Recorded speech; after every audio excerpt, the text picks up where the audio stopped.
Hi everyone. So today we are going to continue with the first lesson, which we had done the first part of some time back. There has been a slight irregularity in uploading the videos. So now I'll try to take care that the videos are regular. So this is the second part of the first lesson, Bricks, Beads and Bones, which is a part of the Indian Ancient History textbook for class 12 CBSE students. And this is a series in English basically for students who are not very comfortable with Hindi or a bilingual language. So I hope this video will help you. So in the last video we studied about how the Harappan civilization came into existence, what were its temporary civilizations, what were the subsistence strategies of the people, how did agriculture take place in the civilization, what kind of grains were grown and what kind of agricultural activities were done within the civilization. Now, this is a widely known fact, and I think most of you must be aware about it, that Harappan civilization was basically famous for its urban nature. Harappan civilization has been largely, predominantly called as an urban center or an urban civilization because of the presence of numerous urban centers within and around the civilization. So these urban centers basically had properties or characteristics which were far more advanced than their contemporaries, such as the Mesopotamian civilization or the Egyptian civilization. These civilizations also had their own characteristics, about some of which we saw in class 11th also, but Harappan civilization especially had features which could be termed as urban. So in this part we are going to study why do we call Harappan civilization as an urban civilization. So this is a very important part of the lesson because mostly there is a 8 marker from this particular part of the lesson, as in why Harappan civilization is called an urban civilization. So you need to explain all the points that would come under this particular topic. So first of all, let us see this map. So Mohenjo-daro has been seen as an ancient urban center. So I think I told you last time in the last video as well. So I'll just recapitulate that Harappa was the first site which was discovered from the Indus Valley civilization. But because there was not much information that we could extract from Harappa, and Mohenjo-daro was, a much more resourceful site in terms of information which we gotten from there, Mohenjo-daro is termed as a more important center. So the map which we are right now seeing on our screen is basically a topographical map of Mohenjo-daro. So people who have studied geography in class 11th and 12th, they are aware about what actually a topographical map is. But for people who are new to the study of maps, I'll just give you a short glimpse that all these lines, all these curvy lines which you can see, all these curvy lines with some number, these actually depict the height. So these lines actually depict the varying height of the civilization. So the more concentrated the lines are, the elevation or the gradient is gradually increasing, and the less the lines are at a particular area, you can say that there is the land is predominantly flat or basically plain, and there is not much elevation or not much ups and downs in the land. So if we come to the Citadel part of the urban center Mohenjo-daro, so first of all we need to understand that the basic property or the basic characteristic of the urban centers of Harappan civilization was that it was divided into two parts, Citadel and lower town. So there was a very strict bifurcation between the two. So as you can see, if we talk about Citadel, in Citadel there are many lines concentrated around this area, you can see. So this basically tells us that Citadel was higher, but if you compare size-wise or area-wise, Citadel is much smaller than the lower town, as you can see in the map. On the other hand, lower town does not have very concentrated topographical lines. That means it is not very high. It is not at much height. It is at plain ground level, but at the same time, it has a larger area. So this basically brought archaeologists to the conclusion that Citadel may have been a place of special structures, because there is no evidence that this elevated structure predominantly existed. It is much more believed that this citadel was actually built. This platform, which was at a height, was actually built by people by mobilizing labor. So that means there would have been a planning. So Now we are going to see how that planning came into action and how this got divided into Citadel and Lower Town, and what were the characteristics of Citadel and Lower Town. So this is a map of Mohenjo-daro which I have taken from class 12th NCERT textbook. But if you go through the internet maps about different other Harappan civilizations, you'll realize that most of Harappan civilizations, which are urban sectors actually. So Mohenjo-daro is one very important urban center. So this is the map of Mohenjo-daro. So most of the urban centers in the Harappan civilization would have somewhat similar map structure as what we are seeing right now on our screen. So now basically we'll understand why Indus Valley has been called as an urban civilization. So actually, that is what I told you in the beginning, that development of urban centers was the most unique feature of the civilization. Because at that time, as we'll move forward, we'll see that at that time, developing drainage, developing great structures, because right now we have a lot of machinery, a lot of machines, a lot of equipment which can help us build platforms, buildings, cut rocks faster, make bricks faster. But considering the time period when we are talking about 2500 BCE around, that means it is very old and technology was not that developed at that time. So that is why it is considered to be a marvel for the archaeologists when they discovered that this civilization was urbanized to this level. So that is why the most unique feature of this civilization was the development of urban centers, and from all these urban centers, Mohenjo-daro is the most well-known site. Now, as you see in today's scenario, there are some particular characteristics on the basis of which we describe a place as urban or rural. There are certain features which make a place urban or rural. So if we call Bombay an urban center, there are specific characteristics that are linked to Bombay because of which it is called an urban center. On the other hand, if we talk about some nearby village or some nearby rural center, it has some particular characteristics which are attached to that particular rural center. That is why we are calling it rural. So similarly, if we are calling Indus Valley an urban civilization, we need to understand what features are actually making it an urban civilization.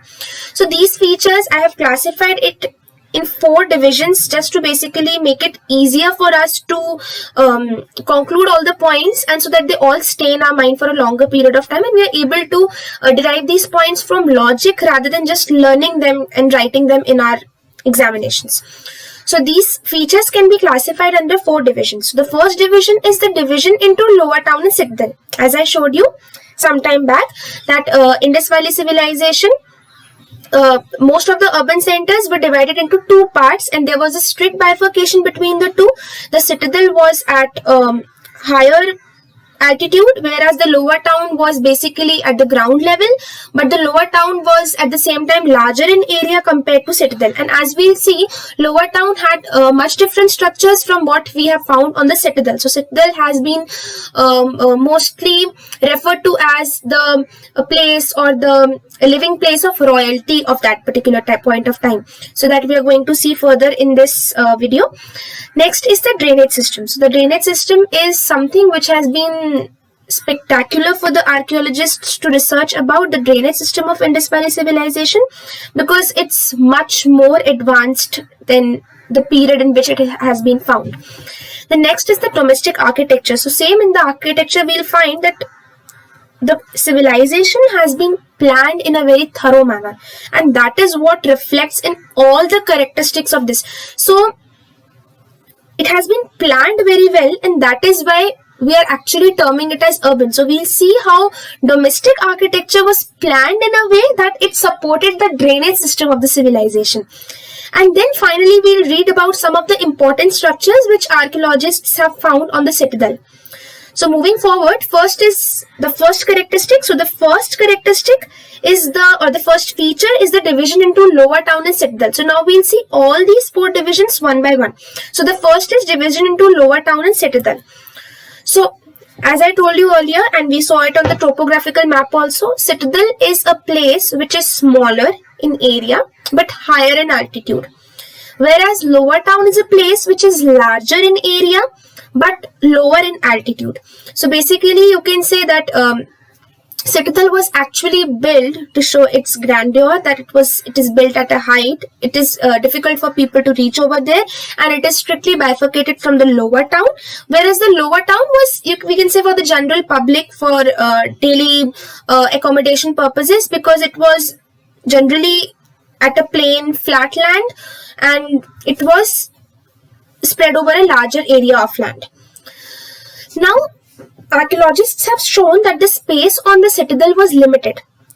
Now, when you have a limited space to work upon, for example, if you are working on an A4 size sheet, if I ask you to draw a scenery and you are working on an A4 size sheet, you need to first plan what all you need to draw, because there's limited space, there's a much lesser amount of space which you have, on which you need to express everything that you want to.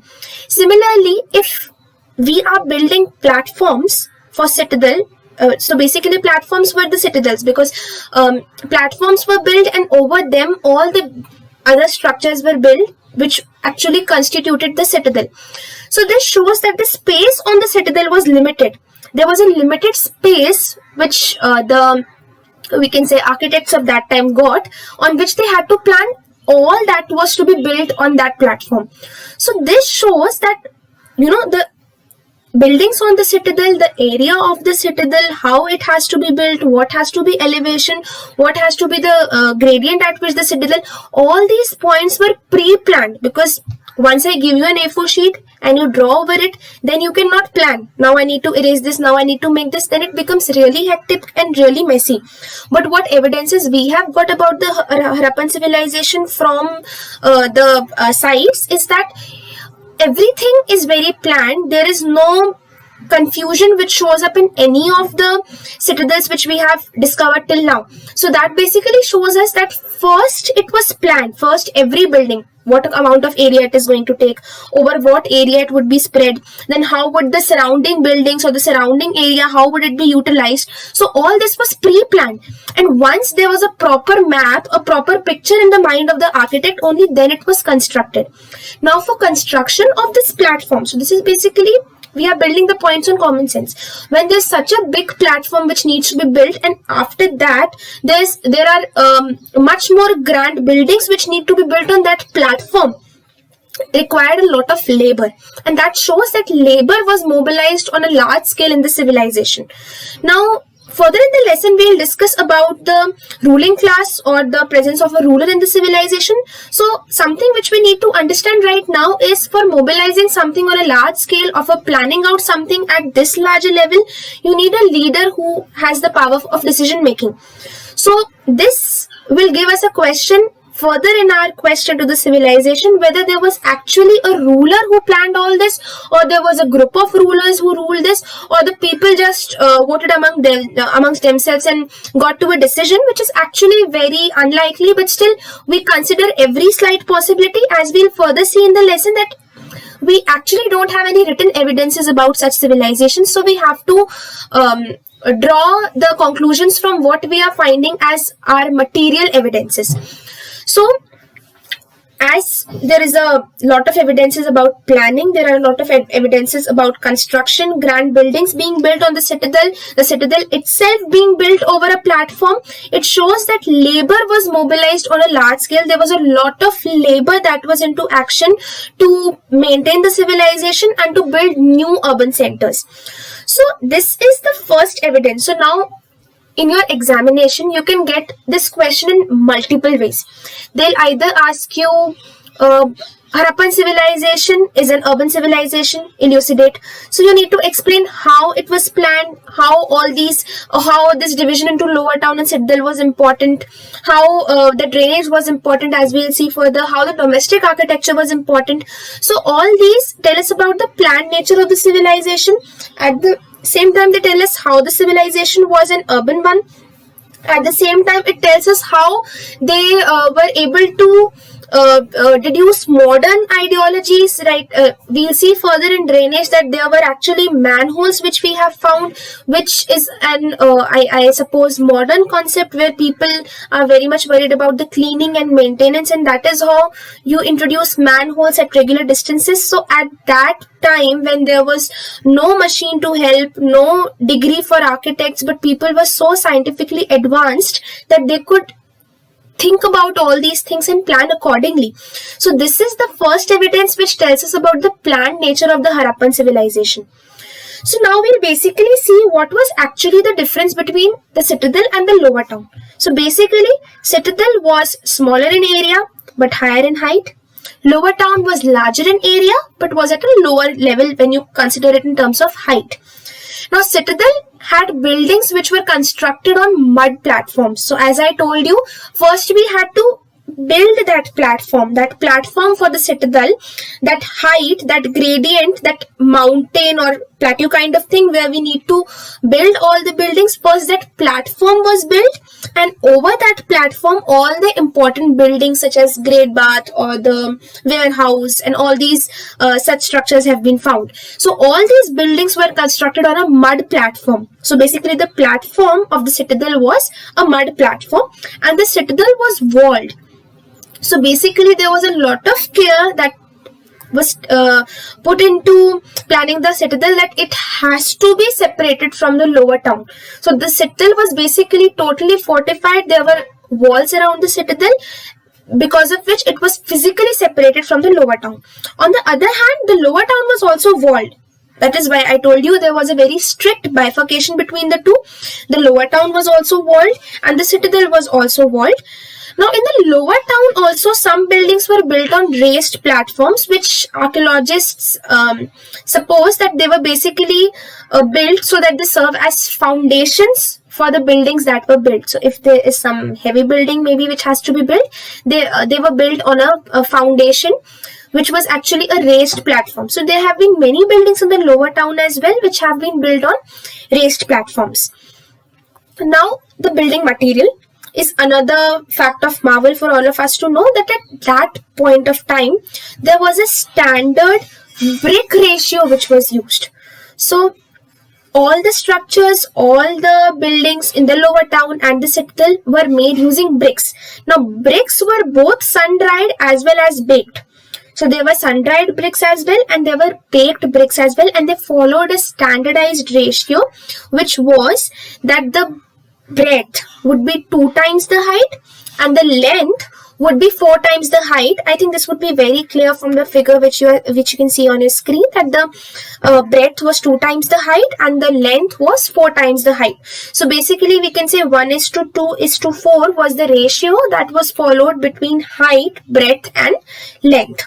So this is something important. So all these things are important basically for 1 mark questions, where you need to know the exact figure or the exact date or the exact location or the exact answer to a particular question for that. But what is actually interesting to understand is that at that time the civilization was so planned that there was even a standard brick ratio which was followed throughout the civilization.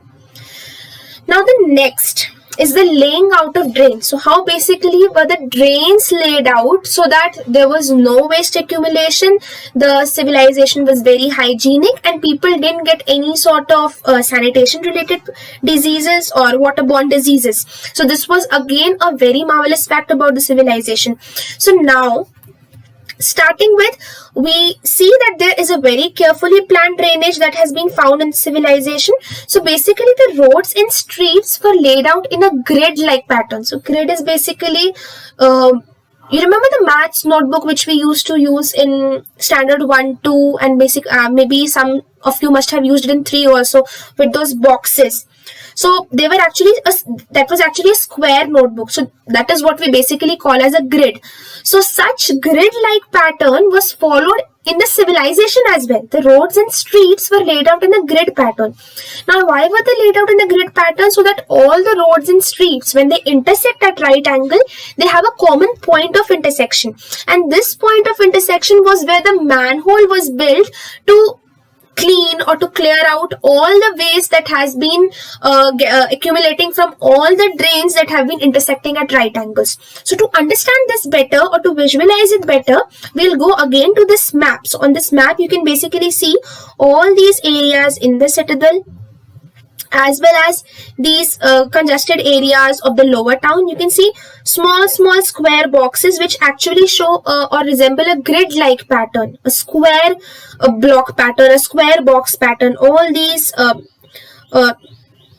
places of the lower town show the same trend. So this was basically done so as to make a very proper, a very planned, a very successful kind of a channel through which all the drain water could flow, and there was no overflow, there was no situation where it's a very unhygienic condition. So basically the people also remained healthy, and this also showed us how planned the civilization actually was. So when we carefully look at it, we realize that the streets were actually made first. So generally what happens, if we see now, the building or the house is made first, and then along that you make a road or you lay down the drain. But when we observe this civilization, we realize that the case was opposite. The streets with the drains were first built, and then after they intersected at right angles, they were properly laid out. The remaining spots, the remaining places which were left were accommodated with the houses. So we basically see there was a big concern for proper sanitation, for proper drainage flow in the minds of people of that time. That is why such a careful and planned approach towards drainage was actually put into action. We also see that every house had one wall along the street. So for example, if there are houses built at every intersection or at every street, there would be each house with one wall across along the street, so that all the household domestic wastewater could flow in those drainage channels. So there was a very planned approach that was taken towards laying out of drains in the civilization. So now we see that basically the main channels, the main drainage channels were made of bricks which were set in a paste of mortar. So this basically resembles the cement of present time, and these channels were covered by loose bricks or limestone. So if we see this particular picture which depicts the drainage system at Lothal, we'll see that this has been covered with loose bricks, and at the same time this channel which you can see coming has actually been constructed by bricks that have been set in a paste of mortar, which you can compare with present day cement. It's much similar to that.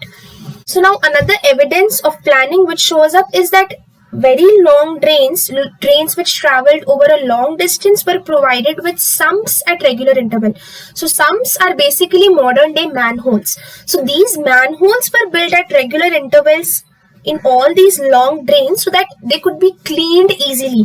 So that shows the concern for cleaning, that shows the concern for hygiene, that shows the concern for sanitation, and that tells us a lot about the kind of people that stayed at that particular point of time, and the concerns, the scientific concerns, the health concerns they were aware about, which could arise because of lack of sanitation.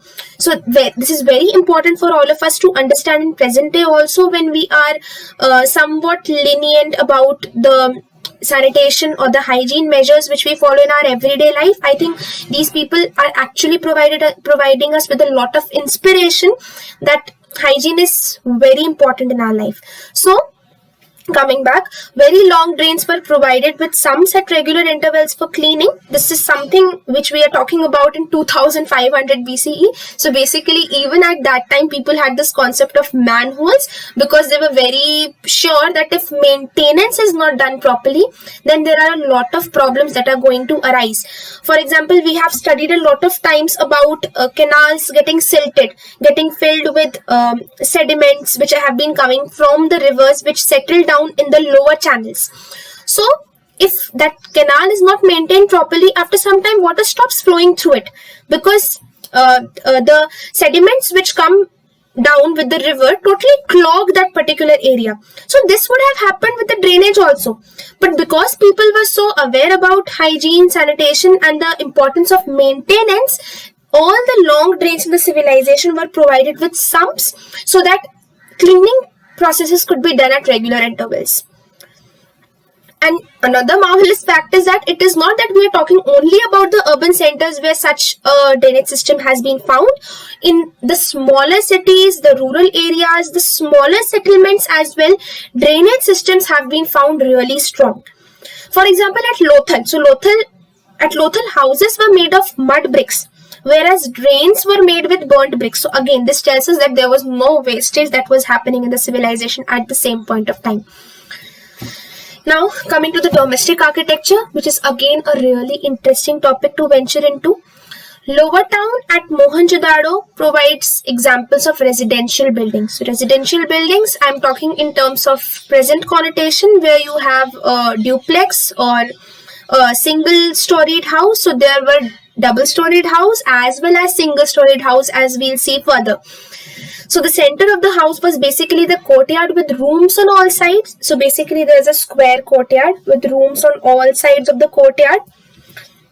The courtyard was the center of activity. So courtyard was basically where all the family members came together during the dry and hot weather, and they did all sorts of activities such as cooking, weaving. So all these activities were done in groups where the courtyard was the center of activity and all the family members came to the courtyard to do all these activities. But there was a concern for privacy as well, as we see that there were no windows in the ground floor so that people couldn't peep in, of course. And the entrance did not give a direct view of the interior of the house or the courtyard. So people had a big concern for privacy. That is why no windows were built at the rooms which were on the ground floor. At the same time, if you stand at the entrance of their house, you could not see what is happening inside their house or in the courtyard or in the rooms. Now, some houses have shown remains of staircases. So basically staircases, we all are aware we have in our present day buildings as well. There are some duplex houses also which have a staircase. So they are basically double-storied houses. So similarly, houses of that time as well have shown remains of staircases, which indicates that there has been a presence of duplex house structures at that time as well. So before we go to drainage at the household level, I'll just like to summarize all these points by showing you a picture from our NCERT textbook. So if we come to this picture, we see that this particular part, which I think is 18 and 18A, this could be termed as the courtyard, because we see that this place is connected by all the rooms around, right? So this basically can be termed as a courtyard, and it is surrounded by all the rooms. At the same time, here you can see a staircase going down, which shows that there was a level under the staircase. Now, at the same time, if we see this entrance door to the house, we see that there's a wall in front of that door, and on the side as well there is a wall. This means that if a person is standing over here, he cannot see what's happening inside the house because the house is built in such a manner. So this basically shows the concern for privacy, as well as this shows how the house were organized at that point of time. Coming to how the drainage was planned at the household level. So at the city level or at the urban level or at the center level, we saw that we had made drainage channels with sumps for regular cleaning, and they were set in a paste of mortar, and bricks were set. At Lothal, burnt bricks were used. All these were some of the points which we just saw. But now a question arises, okay, there were so many people living in the civilization. There are so many people who are living in houses, and whose houses have to connect properly to the drainage which has been built at the urban level, which has been built at the central level, which has been built at the city level. So how was drainage organized at the household level? That is what we'll see in this part.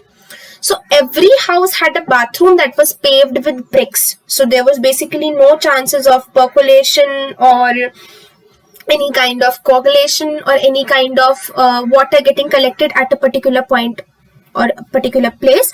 Every house had a bathroom that was paved with bricks, which was set using again a paste of mortar, so that it is basically watertight and there is no water that is collecting at a place and then causing diseases to spread. Again, the domestic drains were connected by the wall to the street drains. Now, what is this wall? This is the wall which we discussed some time back. That in the grid-like pattern in the civilization, every house had a wall along the street. So, this wall which was along the street connected the domestic drain to the street drain. And that is how the connection took place. Now, the house drains emptied into a sump or a cesspit. So, at the civilization level, sump was a manhole. At the household level, sump or a cesspit is basically a depression where the water stays for some time. So you must remember the process of sedimentation and decantation, which we studied about in, I think, class 6th to 7th. So this process basically forced the organic, the heavier material to settle down at the bottom, and the water or the liquid remained at the top. So this knowledge of science was put to use for drainage at the household level. The house drains basically first, they didn't go directly into the street drains, because that way all the kitchen waste, all kinds of waste would get into the street drains, and then they would have to maintain them much more often, because then again they'll get clogged, and then it has to be cleaned by someone or the other. So to prevent that, the people thought it better to manage the drainage first at the household level. So the house drains emptied into a depression which was called as a sump or a cesspit. Here the solid matter settled, and then the waste water, which was free from any kind of, almost free from any kind of solid matter, flowed into the street drains. And then this cesspit was cleaned separately, and then the longer drainage channels at the center level required a much lesser maintenance than they would have had if these sump or cesspits were not built at the household level. So again, the genius of planning at action. Now, almost every house had a well. So when we talk about drainage, we need to know about the sources of water as well. So talking about sources, every house had a well, and this well was often built in a room where even a passerby, so if someone is passing by your house, he doesn't need to knock at your door and then come inside and then you would offer him water, because people considered it a little unsafe at that point of time. That is what seems to be from the context which we have found it in. Also, we see that there was a concern for privacy. So every house had a well, almost every house had a well, and this well was often built in a room where even people who are walking by the house can have an access to that well, so that anyone who wants to drink water can basically have water from the well without intruding into the privacy of that house. So the well was built, and the room for the well was built in this manner. So the number of wells in Mohenjo-daro have been estimated to be around 700 roughly. So 700 wells roughly have been found in Mohenjo-daro only. So well was basically the main source of water which the household people used. Now coming back to Citadel. So now we are coming back from point number 1 to point number 4. So point number 1, we saw how there was a division into Lower Town and Citadel. Now we'll see the characteristics of Citadel. So Citadel was basically, again, we'll just recapitulate. Citadel was built at a higher platform, but it was smaller in size. There is evidence of special structures, and these special structures, they were meant for the general public, but these were special structures. They were not found everywhere. They were not found in the Lower Town. They have only been found on the Citadel, which was a raised platform. So that shows that these were special structures which were meant for the general public. Now, two of these important structures we are going to discuss right now. First was the warehouse. So what is a warehouse today? Warehouse is basically a place where we store something. Maybe food, maybe grains, all these kind of things we store in a warehouse. So that time also warehouse might have been used for the same purpose. I'm using the word might because, as I told you, there is no written evidence that have been found. Archaeologists, from the material evidence they have got, are speculating these things, but these speculations are nearest to the truth. That is why we are using the word might. So warehouse at that time were most probably used for storage of food grains, and then the second important structure was great bath, which we can basically consider as a public bath. So first is the warehouse. So warehouse was basically a massive structure which right now it has got really decayed. So only the lower brick portion of the warehouse actually has been discovered by the archaeologist. The part above the brick portion is suspectably of was built or using wood, because of which it decayed over the period of time, and that is why only the lower brick portion remains of the warehouse. So that is what the archaeologists have come to a conclusion to, that the upper portion was made by wood, and this wood has decayed a long time ago. Now, second important structure of the citadel was the great bath, and this actually has been given a lot of importance in our textbook, in our syllabus. So, great bath was basically a large rectangular tank in the courtyard. Now, this was surrounded by corridor on all four sides, and there were two flights of steps on the north direction and the south direction. So I'll just take you through one of the pictures of the great bath. So we can see that there is a corridor on all four sides of the great bath, and there is a flight of steps from the north direction as well as the south direction. So this was a very basic structure of the great bath. Coming back to the other properties of the great bath, this tank was made watertight using a mortar or a paste of gypsum. So gypsum is basically, again, I can say it's not actually cement, but resembling the texture and the characteristics of cement. This was basically used to make the tank watertight, so the water does not gets collected at a particular place, and at the same time water should not seep in through the bricks, because then the decaying process would become faster. The tank would not retain its shape. So the great bath was made watertight using a mortar of gypsum. Now the water in through the tank. So if there's such a huge drain, of course you can't just draw in water from the well and bring it and then fill it. Anyways, the wells were found in the lower town. So coming with water buckets from the lower town to the citadel is something really hilarious. So let us not think about it. So water from the tank basically flowed into a huge drain. So first water was brought in from a huge drain, and then again it flowed into a huge drain. So even at the citadel, the drainage was really planned, because that is how it seems to be, that these people were very much particular about the hygiene, very much particular about sanitation. So water from the tank again flowed into a huge drain, that is the wastewater. Now to the north, there was a smaller building with 8 bathrooms, and 8 bathrooms, maybe 4 were on each side. Now, because the great bath was found, so basically why do we consider these to be special structures? Because along with the great bath, there have been other distinctive buildings that have been found on the citadel. So when you find something, so if you open a treasure box, anything within the treasure box would be considered as treasure. Even if it is something really trivial, we'll try to find the worth of it just because it has come out of the treasure box. That is a general mindset. So that is the mindset that is put to use in this particular case as well. That citadel housed many distinctive buildings.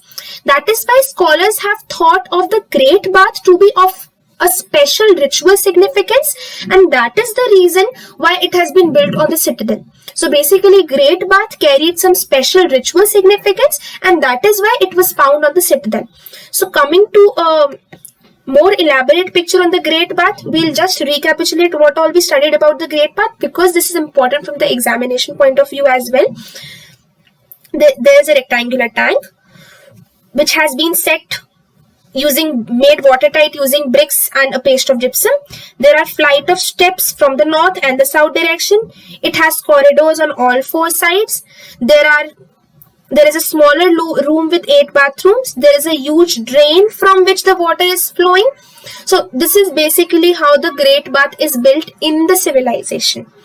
So this is all for this lesson. Now in the next part of this chapter, we are going to learn how archaeologists studied the sociological structure of the society, how archaeologists studied the society, what were the social differences, whether all people were rich, whether all were not very rich, or what kind of lifestyle they had, what kind of things they used. All these concepts we are going to see in the next part of this lesson. Also, for people who have been following us for some time, we are soon going to come up with a MCQ series on all the chapters which are to come up in the board examination in the first part of the term 1, part of the board examination, I think in the month of October, November and December. So we would be soon coming up with a series of MCQs for the practice for that exam.